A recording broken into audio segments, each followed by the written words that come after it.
বাংলাদেশের মানুষ জানতো যে বাংলাদেশের যে তাবলিগ জামাত শুধু বাংলাদেশের তাবলিগ জামাত নয়, সারা পৃথিবী জুড়ে যেটা বিস্তৃত। আমাদের দেশে বিশ্ব ইজতেমা হয় যেটা সারা পৃথিবীর মধ্যে নাম্বার 1। কথা বলেন ঠিক কিনা? এত বড় জমায়েত পুরো পৃথিবীতে হজের পরে আর কোথাও হয় না। আজকে দেখেন সেইটা নিয়েও ষড়যন্ত্র, যেখানে মানুষরা দাওয়াত দেয়, তাবলিগ করে, মানুষকে হেদায়েতের পথে নিয়ে আসে। আজকে তারা হানাহানি করে গত রাতে 3 জন মানুষ শহীদ হয়ে গেছে। 7 জন। আজকের খবর 7 জন।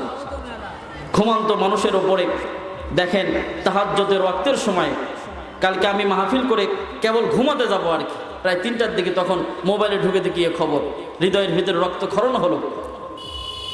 আজকের আমাদের বিশ্ব ইজতেমা আমাদের সকলের আবেগের জায়গা। কথা বলেন ঠিক কিনা বলেন?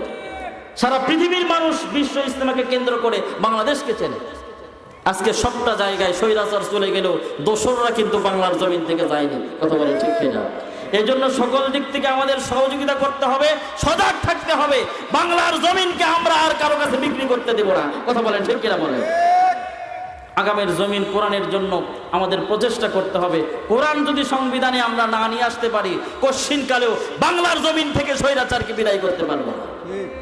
একজন যাবে, আরেকজন তৈরি হবে। কথা বলেন ঠিক কিনা? আল্লাহর নবীর সাহাবী হযরত আবু বকর রাদিয়াল্লাহু তাআলা আনহু নবীজির ওফাতের পরে কোরআন দিয়ে সমাজ চালান, কোরআন দিয়ে রাষ্ট্র চালাচ্ছেন। একদিন ফজরের ওয়াক্তে নামাজ শেষ করে আল্লাহর নবীর আরেক সাহাবী হযরত ওসমান বলেন, ভাই আবু বকর, আপনি তো মদিনার খলিফা, নবীজির দেখানো পথ অনুসরণ করে কোরআন দিয়ে মদিনার রাষ্ট্র চালান। ভাই আবু বকর, আপনি যেহেতু প্রেসিডেন্ট, আপনি যেহেতু বাদশাহ, আমি একজন এই সমাজের একজন নাগরিক হয়ে আপনার কাছে একটা প্রশ্ন করতে চাই। এবার আবু বকর বলে, ভাই ওসমান, কি প্রশ্ন আছে তোমার, বলো।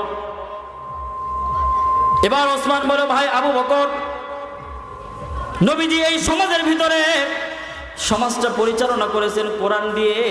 ভাই আবু বকর, আপনিও তো কোরআন দিয়ে সমাজ পরিচালনা করেন।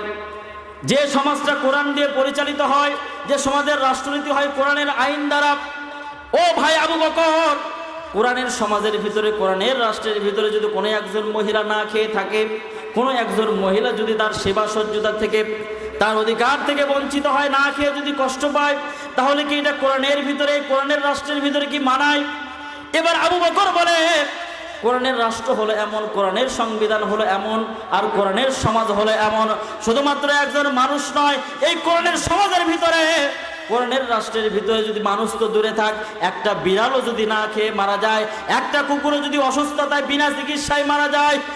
এবার আবু বকর বলে, আমি মদিনার খলিফা হয়ে আমি বললাম, একটা কুত্তা যদি এমন হয় যে বিনা চিকিৎসায় মারা যায়, একটা বিড়াল যদি না খেয়ে মারা যায়, আমি আবু বকরকে আল্লাহর আদালতে দাঁড় করাতে হবে। আওয়াজ করে বলেন না নাউজুবিল্লাহ। আমার কোনো ছাড় নাই। মানুষ তো দূরে থাক, কোরআনের সমাজের ভিতরে যদি এমন হয়